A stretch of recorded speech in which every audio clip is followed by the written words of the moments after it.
Assim como na aparição de Rox, One Piece acaba de ser virado de cabeça para baixo. A batalha no castelo de Loki muda tudo. Bem-vindos ao Hello Animes. Já deixa o like e se inscreve no canal. Porém, Shanks, Gaban e muitos outros soldados também ajudaram a consumir o esforço de Harold em sua forma corrompida. Ainda assim, o fato é inegável. Após se transformar, Loki desferiu um único golpe. Um ataque tão brutal que arremessou o próprio pai para longe, causando ferimentos graves. E isso nos leva a uma verdade assustadora. Estamos falando de uma Akuma no Mi lendária, considerada por Rox como uma das chaves capazes de derrubar Imu. Uma fruta do diabo de nível divino, somada ao sangue dos gigantes ancestrais, ao despertar de uma habilidade dominante e a um poder simplesmente absurdo. A cada ataque, relâmpagos aterradores são invocados através da arma divina, Trovão de Ferro. Seu poder de combate geral, com grande probabilidade, não é inferior ao de Rox. Olhando agora em retrospecto, a promessa que Loki fez a Luffy logo em sua estreia não era conversa vazia. Ele realmente possui o poder avassalador capaz de apagar qualquer tripulação pirata, sendo plenamente qualificado para se tornar o aliado mais forte do lado dos Chapéus de Palha na Guerra Final do Mundo. Além disso, a derrota de Loki para Shanks, no passado, agora parece ter tido muito exagero. No capítulo 1130, um guerreiro gigante afirmou que, naquela batalha, foi necessária a mobilização de todos os guerreiros gigantes para finalmente subjugar Loki. E agora, até o ponto atual da história, no capítulo 1170, o passado de Elbaf já foi basicamente revelado. Não é difícil inferir que, durante aqueles anos em que Loki saiu ao mar, seu objetivo não era cometer o mal, mas sim vingar seu pai, Harold. Afinal, Loki é alguém que estaria disposto a lutar até mesmo por uma única promessa. Afinal, ele é um filho devotado, capaz de banhar 9 vilas em sangue por ida. Por não ter recebido desde pequeno calor suficiente do coletivo, Loki passou a se importar apenas com alguns poucos parentes mais próximos. Mesmo que Harold tenha combinado que, quando a verdade fosse revelada, a mancha no nome do pai de Sire ainda não tivesse sido limpa, Loki, no fim, acabou seguindo o caminho da vingança solitária. Pelo seu temperamento, ele provavelmente não se importaria em carregar a fama de parricida. Afinal, Ida e seu pai já estavam mortos. Seu relacionamento com o irmão Rajrudin sempre foi ruim e por isso sair ao mar em busca de uma oportunidade de vingança parecia a escolha mais viável. Foi nesse período que ocorreram o episódio de se apaixonar por Lola e o rancor gerado pelo casamento fraudulento em Totoland, provavelmente durante os anos em que Loki esteve no mar. Em contraste, do ponto de vista de Shanks, Jaru e outros, a morte de Harold realmente deixou um problema gigantesco. Em primeiro lugar, no dia do incidente do parricídio, os soldados responsáveis por isolar o perímetro externo do palácio simplesmente não sabiam o que havia acontecido. Aos olhos deles, Loki apenas enlouqueceu e matou o rei. Além disso, Harold era importante demais para o povo dos gigantes. Foi ele quem unificou Elbaf, quem fez com que o povo deixasse de depender apenas de guerras e pilhagens, permitindo que, aos poucos, pudessem viver uma vida melhor. Caso a notícia de que Imo controlava Harold, mas foi morto por Loki em um contra-ataque, se espalhasse, divisões internas certamente surgiriam entre os gigantes. Com os precedentes do fracasso de Rox e do próprio Harold, eles não conseguem enxergar esperança em derrubar Imu. Diante disso, a atitude mais segura seria manter o status quo. E no fim, diante de todas essas considerações, o mais adequado para assumir a culpa ainda seria Loki. As divergências entre os dois lados acabaram, 6 anos atrás, evoluindo para um confronto direto. Por outro lado, no capítulo 1136, depois que os gigantes comuns tomaram conhecimento da situação, eles praticamente ajudaram a capturar Loki e o colocaram em confinamento. Por trás dessa complexa linha narrativa, tudo acaba apontando para a mudança de mentalidade de Shanks. 12 anos atrás, quando Luffy comeu a fruta da borracha e disse as mesmas palavras que Loki, isso fez com que alguém que havia afundado por um ano se reerguesse e partisse imediatamente. Relembrando agora, a longa jornada desde o momento em que Shanks deixou Vila Fúcsia, até anunciar, ao lado de Ben Beckman, sua participação na disputa pelo Grande Tesouro. Em muitos momentos, ele desempenhou o papel de manter o equilíbrio da situação nos mares, impedindo Loki, impedindo Kaido, impedindo Barba Branca e, mais tarde, impedindo Ryokuju, entre tantos outros. No fim das contas, Shanks foi afinal um membro da antiga Ordem dos Cavaleiros Divinos e já conseguiu compreender um pouco dos métodos de Imo. Assim como após a morte de Barba Branca, quando os 5 anciãos discutiam como manter o equilíbrio do mundo. Desde que a grande rota marítima não mergulhe no caos, Imo não recorrerá levianamente às suas cartas ocultas. O arco de Elbaf segue exatamente a mesma lógica. Se a Terra Santa não tivesse voltado a cair no caos, Imo não teria convocado às pressas a Ordem Divina, nem agido pessoalmente, tentando atacar Elbaf e atrair o povo gigante para seu lado. Em termos simples, ele também está esperando. O gigantesco campo de batalha profetizado volte a se acender e prefere ver o mundo como um todo em estabilidade. Já Shanks, como uma figura-chave intermediária, não apenas protege discretamente o crescimento de Luffy, como também apazigua Loki, esse fator instável. O mesmo vale para sua perseguição à Barba Negra. Shanks teme que esse descendente de Davy seja o primeiro a detonar a batalha final. Na prática, ele está ganhando tempo para o próximo Joy Boy, para a linhagem do Chapéu de Palha. Tudo permanece em espera pela chegada da nova era.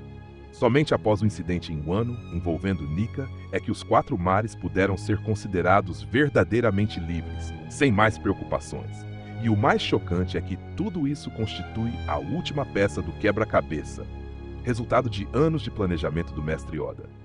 Embora Loki, cuja força já começa em um nível dourado, esteja ao lado de Luffy, metade do conteúdo registrado nos Murantes já se concretizou. Enquanto isso, o demônio Imo já obteve o fogo solar imortal, sendo capaz de acionar as armas antigas e, mais uma vez, trazer destruição ao mundo. Do outro lado, atrás de Luffy, o herdeiro da vontade de Joy Boy, além do gigante mecânico ancestral Emmet, que já atingiu plena maturidade, todos os demais já estão em posição.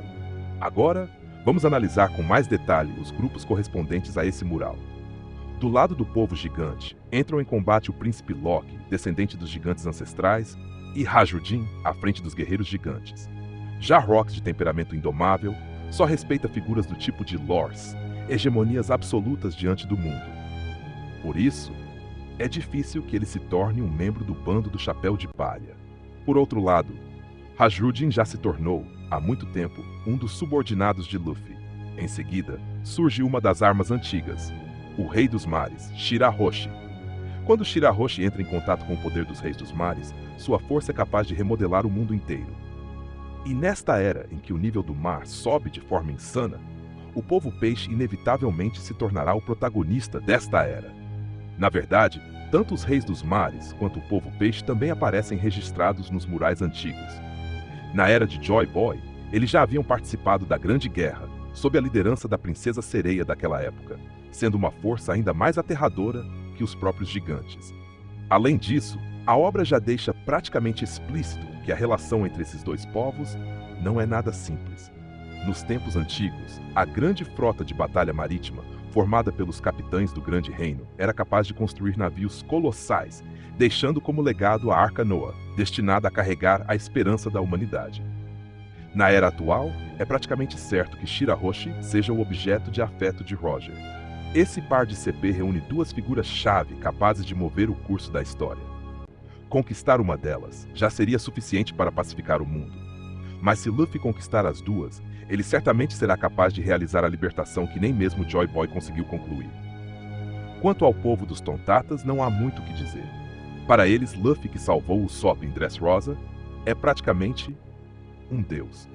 Atualmente, os representantes do clã dos Braços Longos são Apu e Hideo. Apu é um oportunista puro. Não vale nem a pena discutir. Já Hideo, como um dos subordinados de Luffy, possui potencial real para se tornar o futuro do clã dos Braços Longos. Em Dressrosa, ele e seus companheiros do clã das Pernas Longas, como Blue Dilly, entre outros, também encontraram membros do clã das Mãos Longas e das Pernas Longas. Já Hideo e os demais simplesmente ignoraram por completo as antigas rivalidades raciais. A criação da aliança de luta da Academia Shinchi-X, por si só, já prova que é possível ultrapassar as barreiras entre raças, e eles se tornarão aliados firmes do Dragão do Alvorecer. Atualmente, Wano também já se tornou território oficialmente declarado de Luffy. Após a Guerra Civil, samurais e ninjas passaram a vê-lo como um verdadeiro benfeitor, e Momonosuke chegou até a hastear a bandeira pirata em Wano, deixando clara sua lealdade. Alabasta, por outro lado, mal consegue cuidar de si mesma. Após a morte de Cobra, o país mergulhou no caos, E para piorar, Vivi ainda não pode retornar. Mas no grande desfecho, Vivi provavelmente assumirá o trono como rainha, guiando Alabasta para lutar ao lado dos piratas do Chapéu de Palha. Em seguida temos o clã Mink. Além de ser um reino irmão de Wano, também foi salvo pelos Chapéus de Palha, e sem dúvida, ficará ao lado de Luffy. Vale lembrar que o clã Mink possui a forma Sulong, um verdadeiro trunfo. Como visto na batalha contra o bando de Rob Lucci, quando Chopper entregou a Beppo um novo medicamento, quebrando a limitação que exigia a luz da lua para ativar o Sulong. E no futuro, com Chopper aumentando ainda mais a dosagem, é difícil até imaginar o quão assustador pode se tornar o poder de combate desse clã. Por fim, o clã Lunarian. No passado, seus ancestrais lutaram ao lado de Joy Boy, mas na geração de King, ele dedicou tudo para ajudar Kaido a se tornar rei, e acabou tendo as asas cortadas por Zoro. No estado atual, parece que toda a raça Lunarian foi exterminada, restando apenas King não sendo mais possível, já incapaz de influenciar o rumo geral da situação. De modo geral, além de Emmet, Lunari e Lilia mencionados nos murais, hoje Luffy já reuniu praticamente o mesmo elenco base de Joy Boy. Inclusive, a postura do soco de Emmet é familiar demais, sendo difícil dizer se Frank não acabará criando uma réplica no futuro. Fora esses exemplos que já estão registrados, nem é preciso mencionar a grande frota do Chapéu de Palha, assim como os inúmeros países e regiões que Luffy já ajudou. Quando a grande frota foi formada, todos disseram: talvez agora você ache que essa força não é necessária, mas chegará o dia em que precisará de todos nós. Na época, os fãs acreditavam que a grande frota apareceria em Wano, mas isso não aconteceu. Depois, pensou-se o mesmo em Egghead, e novamente não aconteceu. Agora, os fatos indicam que a reunião total de todas as forças só ocorrerá quando a Grande Guerra começar oficialmente. A narração de Dressrosa já havia dito: este é um grande evento destinado a entrar para os anais da história. Quanto às forças envolvidas, não há com o que se preocupar. Atualmente, o que falta a Luffy em relação a Joy Boy é apenas o poder individual. Seu nível de hack do rei ainda está muito distante do patamar em que Joy Boy sozinho rasgava os céus e eliminava Imo e os 5 anciãos em instantes. Além disso, seu domínio do bucaneiro, forma, liberação, ainda não é profundo. A duração é curta e ele precisa repor energia com frequência. Em tese, o arco da libertação e o controle da escuridão são forças naturalmente opostas e mutuamente restritivas, algo que já fica claro pelos próprios nomes. Forças opostas e mutuamente restritivas. Será que o bucaneiro ainda possui alguma função oculta? Por exemplo, usar ritmos de tambor e alegria para dissipar os buffs da escuridão? Ou algo desse tipo? Chegando ao capítulo 1170, basicamente, tudo o que precisava ser dito já foi dito. O mais tardar, no capítulo 1171 ou 1172, a história deve retornar à linha do tempo atual de Elbaf. Gaban, por já ter enfrentado diversas vezes a Ordem Divina no passado, sabe muito bem que o Haki do Rei é capaz de suprimir corpos imortais. Isso se tornará o ponto-chave para o contra-ataque de Luffy e dos demais contra o Exército Imortal, assim como nos confrontos diretos com as encarnações dos Cavalheiros de Imo. Isso pode impulsionar ainda mais o desenvolvimento das frutas de Nika e de Loki, e também uma evolução de ambos no aspecto do Vermelho Profundo.